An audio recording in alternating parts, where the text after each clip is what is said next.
I'm Alan Weiss, and this is The Writing on the Wall.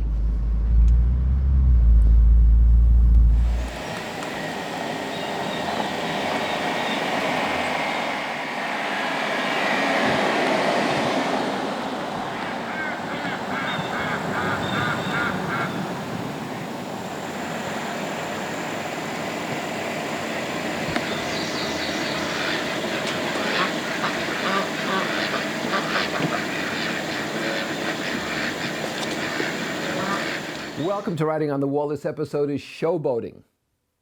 You know, I've always maintained, from my experience, that some of the best and the brightest people have an inherent trait of generosity. And I try to emulate them. I'm probably not as good as a lot of them, but I try to be generous as well. I think if you're successful, you need to be generous. And the best generosity is generosity that occurs without being public. It occurs with the target, with the people who are to be helped.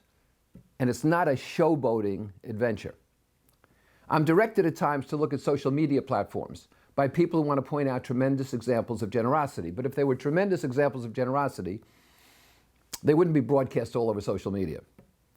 If the acts were truly generous, they wouldn't be on Facebook. They'd simply be performed without fanfare. Instead, they're held like a publicity event. Look what we've done for this family. Look what we've done for this group. And the person who's providing the largesse is always front and center. We need to accept the fact that we're valid human beings, you and I. We're not people in need of validation by others, by third parties, through initials after our names, through certificates. We need to be confident that we're valid and good people. When people belong to trade and professional associations, it's important they have friends outside those associations, otherwise they breathe their own exhaust. I know people whose professional colleagues and friends are all in the same association, all in the same organization. That's their milieu. And consequently, they do breathe their own exhaust, their collective exhaust. They don't get out often enough. You got to get out more. They are commiserated with or rewarded or critiqued based on the norms of the group, which are often disconnected from the world because these groups are tribes and not communities. And you've heard me talk about this. Tribes are exclusive. Tribes are around a totem which represent their belief system. Communities are open. They accept diverse people and diverse thought. It's a big difference. The people in these tribes need validation from their colleagues, and they use their colleagues' metrics instead of their own. They pursue honorifics and arbitrary rewards which no one outside the organization understands.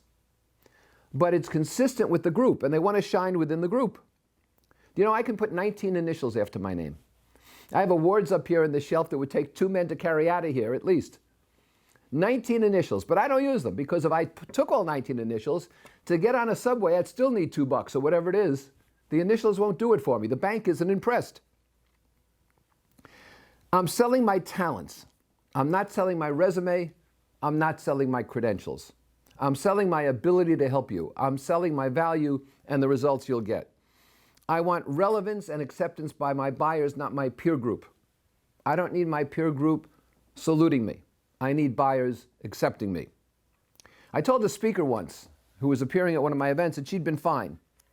And she broke down and told me it wasn't good enough. Another woman I made cry. I said, you were fine. She said, it's not good enough. I have to be great. Well, that's the metric for her group perhaps, but that's a heavy burden under which to live, having to be great. Excellence trumps perfection, right? But people in the speaking profession, for example, have drilled into them the fact that you have to get 10s on smile sheets and you have to get a standing ovation. The real truth is you have to please the buyer because that's the person who's going to pay you to appear again and give you referral business. And I am often hired, believe it or not, to tick off an audience. Who cares about the 10s and the standing ovations? I care about what the buyer needs. So make your acts of generosity private. Benefit those you intend to help. Don't use it as a PR moment for yourself and add metaphoric extra initials after your name. Stop it. Let your behaviors speak for yourself and let your behaviors speak for themselves, not initials, not credentials, not honorifics. You know, you have to understand that dogs can show sincerity and interest without speaking a word and without applause from the pack.